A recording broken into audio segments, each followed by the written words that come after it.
Hello and welcome to Joburg Today. I am Nashina Mohammed. Always a pleasure to have you with us. To infinity and beyond are famous words from Buzz Lightyear, a cartoon character. Well, in the future, this may just come true as countries join forces to learn more about our galaxy.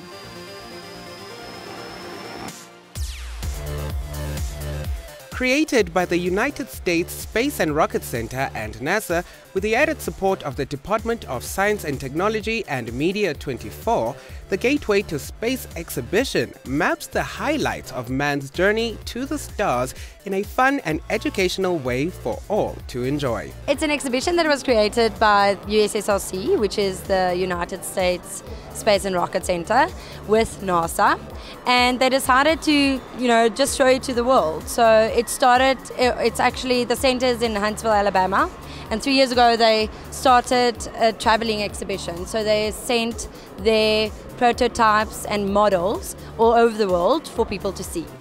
The exhibition puts together under one roof the advancements made in astronomy and space travel from countries such as the US, Russia, and even South Africa. It's very unique because we have prototypes of suits, real space suits, real space food, the lunar rover that you can't see anywhere else in the world. And we even have a moon rock that you can touch. We found a lot of kids come here, obviously, with school groups because it's very educational. They get a tour guide and that takes them through the whole exhibition. And also older people that was there when the first man landed on the moon, that listened to it over the radio. So we found quite a few grannies come here, and they're very interested as well. I learned some really interesting things about space, like what they eat. It was really fun. They let you touch a moon rock. It felt like, it felt like a pillow almost. I learned that the first animals in space was a dog and fruit flies and a monkey. I liked learning about space. It was brilliant. We're all the way from the Eastern Cape, Port Elizabeth. Luckily, we didn't have to go to America to experience it, to space. So it was brilliant for us. Yeah, no, it was a very, very nice experience. They were seeing forward to it. They saw all the adverts on the TV, and luckily we're here, and it's really, really awesome. For the first time in South Africa, we get to experience the lives of real-life astronauts, and hopefully such exhibitions will inspire young kids to actually reach for the skies but aim for the stars. I'm Riley Saganiposakwe for Joburg Today.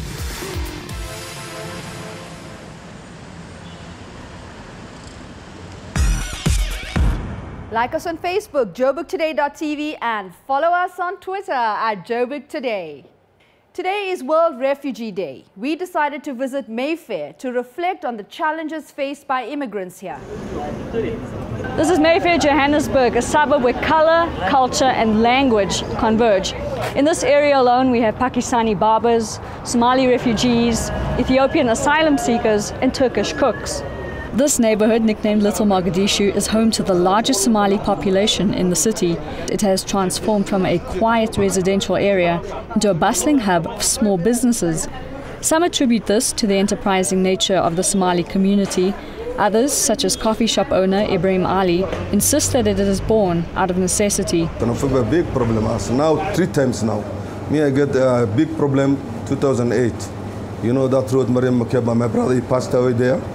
We kill him, and then we took all my stuff, all my customer cars, even my car, now bankrupt, and then I start now. He has been applying for asylum status.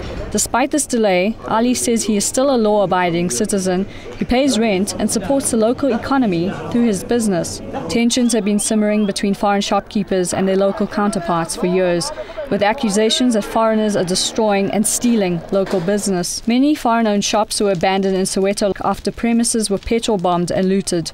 Analysts caution against making foreigners the scapegoats for other issues. The underlying issue that we believe and what our data shows us is the unemployment amongst young people in many of the informal settlements and especially also the rural areas. And obviously if you are young and you are frustrated and your dignity has been influenced, it is very easy to then pick a scapegoat. But we're saying if you don't fix the unemployment problem for any person living in South Africa, then you're not really going to solve those issues. Despite these tensions, it's business as usual for these inhabitants of Little Mogadishu. They hope that the South African spirit of Ubuntu will prevail. Zaida Gangat for Joburg Today.